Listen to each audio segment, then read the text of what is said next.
Всем привет, друзья! Меня сегодня пригласили в гости, и я, как всегда, по традиции пеку Наполеон. Это мой любимый тортик. У меня уже на канале есть два варианта приготовления Наполеонов. Получаются они невероятно вкусные. И вот еще хочу предложить вам третий вариант приготовления. Торт получается очень нежный. Если его долго не пропитывать, он получается хрустящим, много крема в нем. В общем, давайте готовить. 800 грамм просеянной муки нужно будет натереть сливочное масло.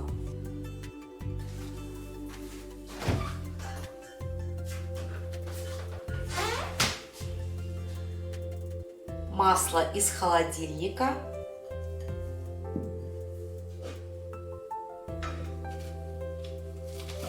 Масло должно быть очень холодным. Вот так обмакиваю его в муке и натираю.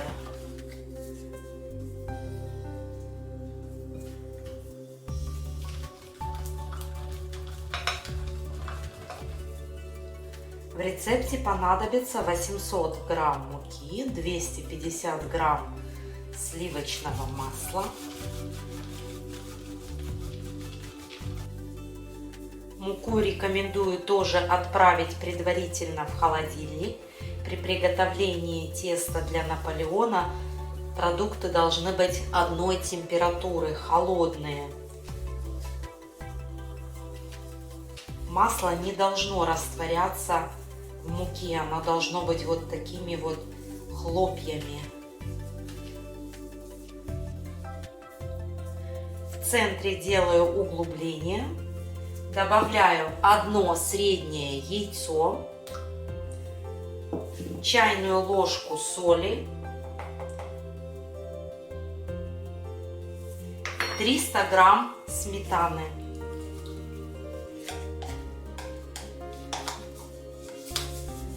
Сметана 20% жирности.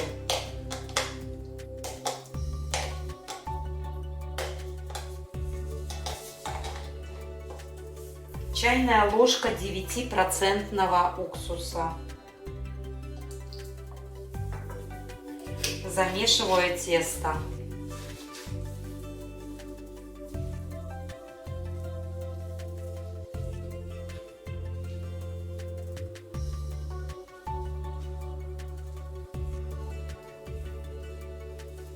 Тесто старайтесь замешивать такими быстрыми ритмичными движениями. Не держать руки в тесте долго, чтобы оно не согрелось.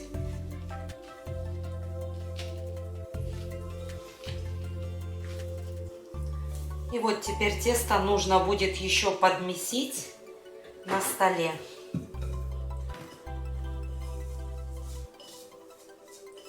Собрать в единый комок.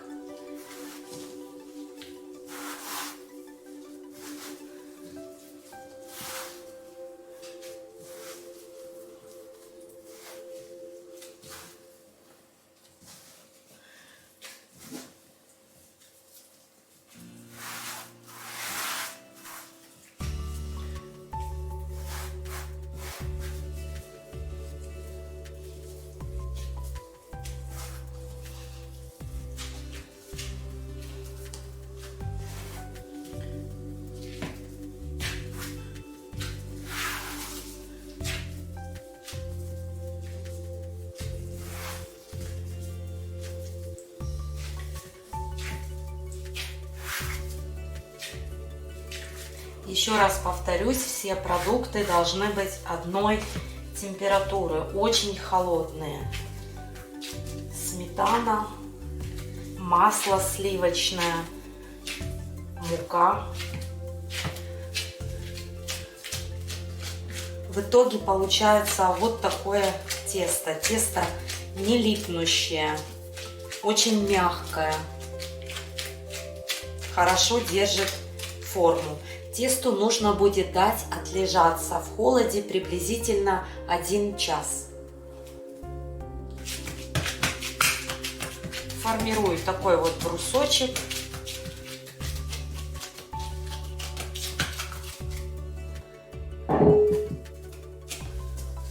тесто сверху не подсохло, накрываю полотенцем и отправляю в холодильник. Пока отдыхает тесто, приготовим заварной крем. Для заварного крема нам понадобится 300 грамм сахара. Сначала смешаем сухие продукты, чайную ложку соли, 4 пакетика ванильного сахара, пакетики 8 грамм,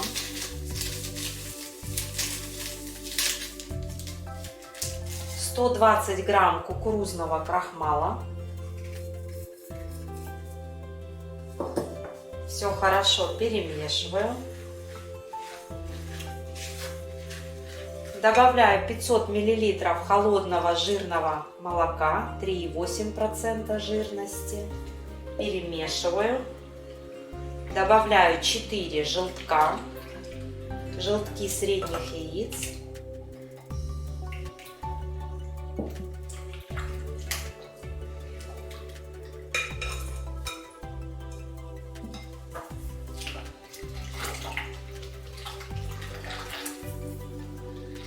Доливаю оставшееся молоко, 1 литр.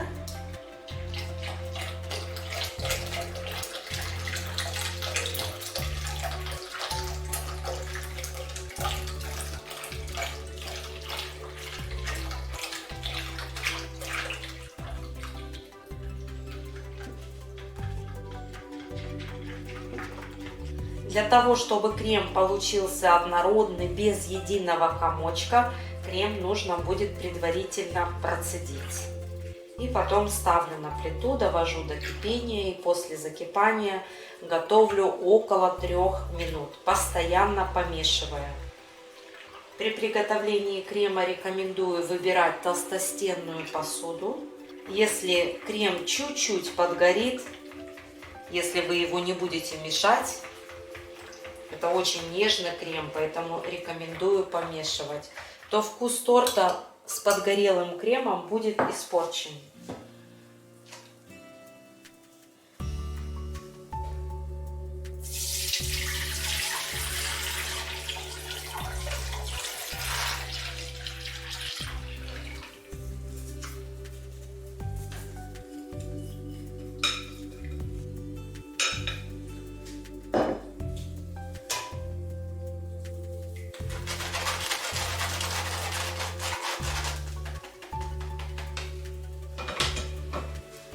Ставлю на плиту. Молоко рекомендую постоянно помешивать. Я стараюсь во время варки крема не отходить от плиты. Чуть-чуть крем подгорит, все, вкус торта будет испорчен. Готовится этот торт, как вы заметили, на раз, два, три, не учитывая того, что тесту нужно дать отлежаться после замеса. Крем нужно будет после варки хорошенько остудить и взбить со сливочным маслом. Этот торт я люблю с самого детства. У меня мама работала почтальоном, у нас всегда в доме было много газет, журналов. И я этот рецепт выписала или из журнала, из газеты, уже не помню. Но у меня до сих пор сохранилась кулинарная тетрадь. Раньше было это очень модно, заводить кулинарные тетрадки. Я ее не стала вам показывать, потому что она уже такая старенькая, вся затрепанная.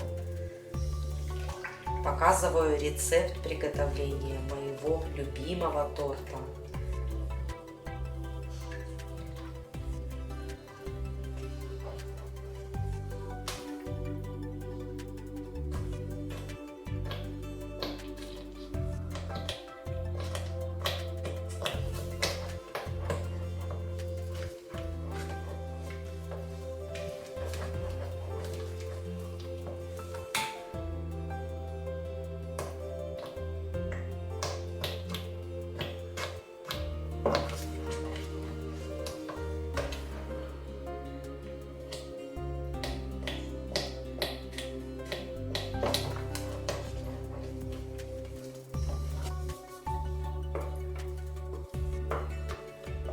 Приготовленный крем нужно будет хорошенько остудить.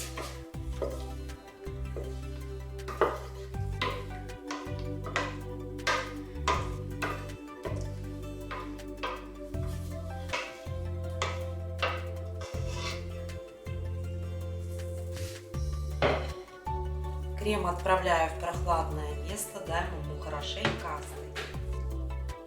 Остывший заварной крем взбиваю миксером.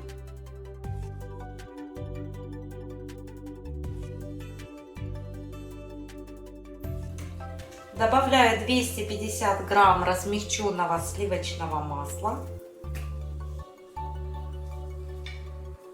И еще раз взбиваю до однородного состояния.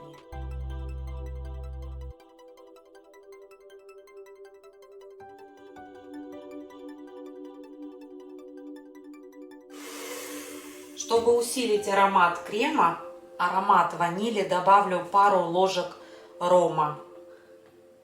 40% алкоголя.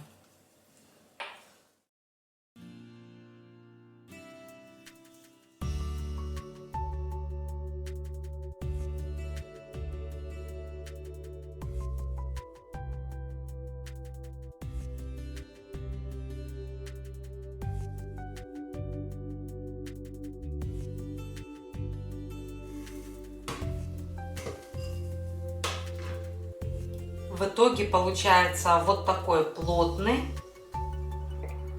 ароматный, глянцевый крем.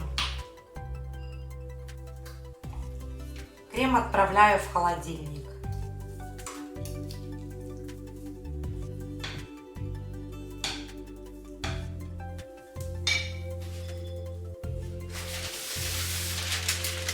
Работаем теперь с отлежавшимся тестом. Беру пекарскую бумагу, присыпаю небольшим количеством муки, беру кусочек теста и раскатываю его в пласт.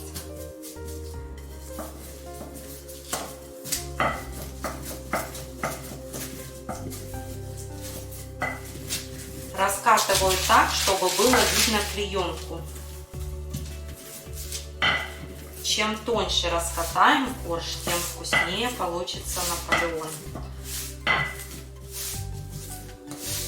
Тонкие коржи на выходе получаются очень хрустящие. Если смазать их кремом, они очень быстро пропитываются.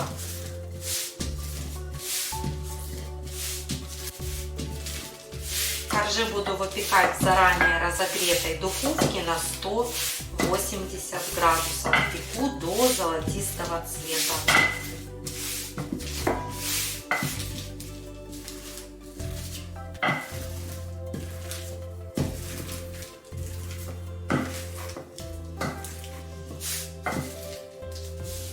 Я предпочитаю сегодня круглый Наполеон.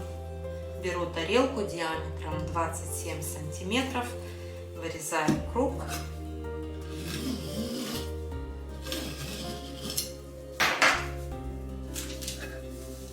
Чтобы коржи равномерно пропеклись, буду накалывать вилочкой, делать проколы.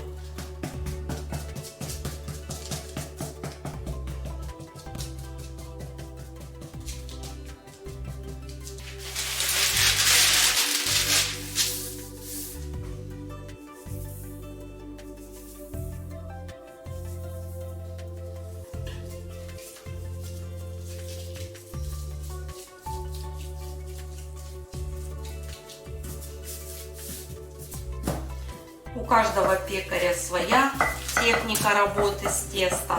Можно изначально тесто разделить на равные кусочки и раскатать, но мне удобнее так.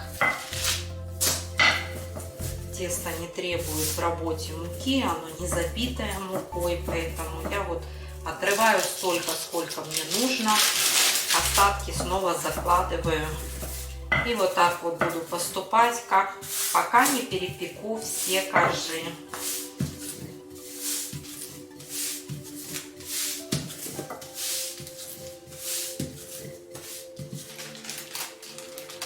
Первый корж готов. Посмотрите, как красиво он подрумянился. Торт я собираю сразу после выпечки коржа. Корж горячий. Вы скажете, что это неправильно. Я вам сейчас объясню. Корж имеет способность очень быстро остывать, он тонкий. Крем на основе кукурузного крахмала очень быстро затягивает корж, и он получается как бы в пленке. Если вам нравятся хрустящие торты, вы можете его кушать сразу. Если вам нравится хорошо пропитанный, мягкий, тающий во рту торт, тогда ему нужно будет дать время пропитаться. Я не жду, пока напеку все коржи и потом собираю торт. Нет, я так не делаю. Я показываю вам свой вариант приготовления. И поверьте, это очень-очень вкусно.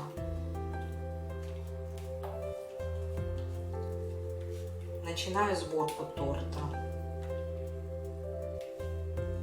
Для того, чтобы торт не елозил туда-сюда, я блюдо смазываю кремом. Укладываю в корж. Крема не жалейте.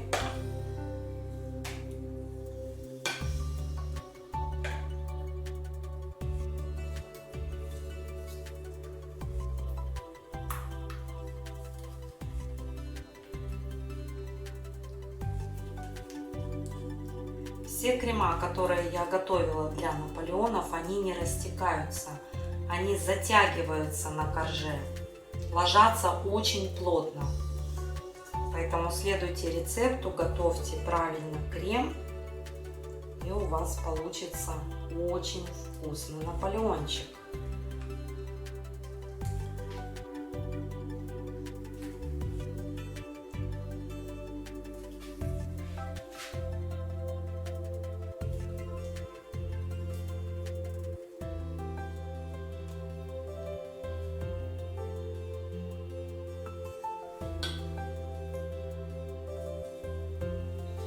И вот таким образом буду поступать, пока не соберу весь торт. Вот посмотрите, я, как и сказала, крем не растекается. Укладываю второй горячий корж, слегка придавливаю.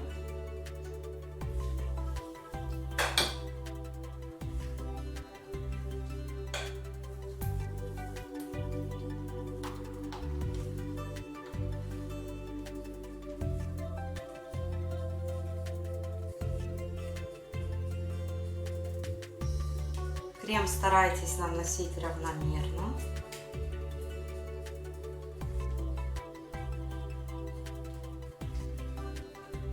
Вот, посмотрите, на горячем корже крем совершенно не стекает, он заваривается и плотно ложится.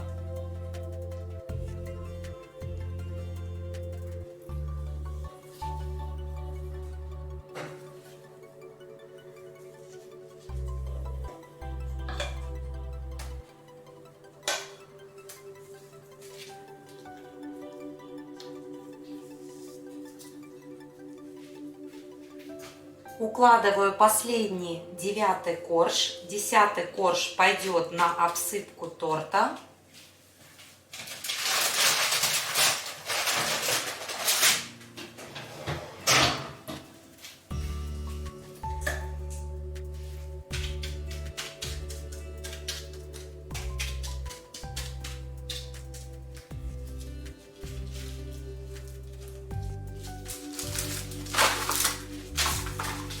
Остуженный корж ломаю на кусочки.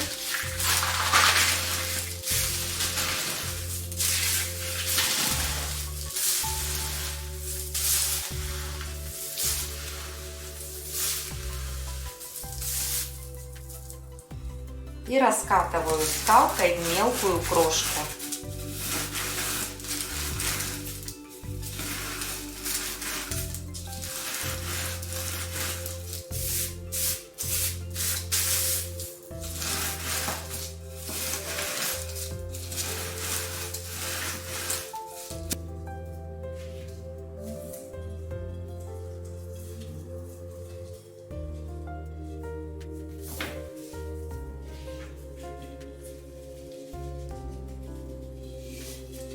Сначала прохожусь по бокам тортика.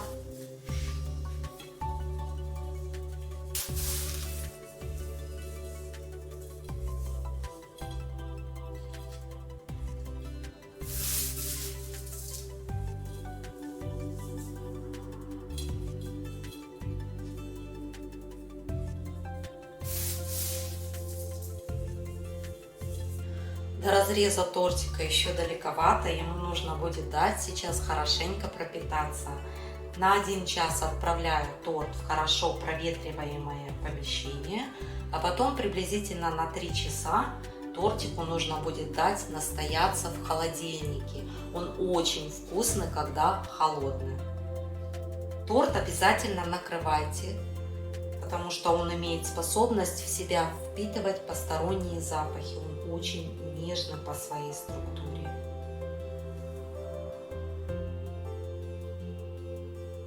Торт пропитывался около 5 часов.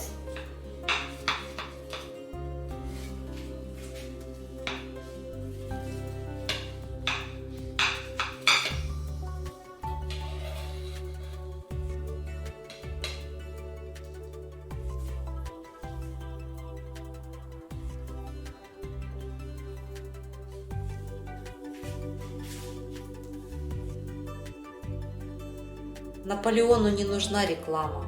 Посмотрите, разрез торта говорит сам за себя. В этом кусочке все прекрасно. Тонкие коржи.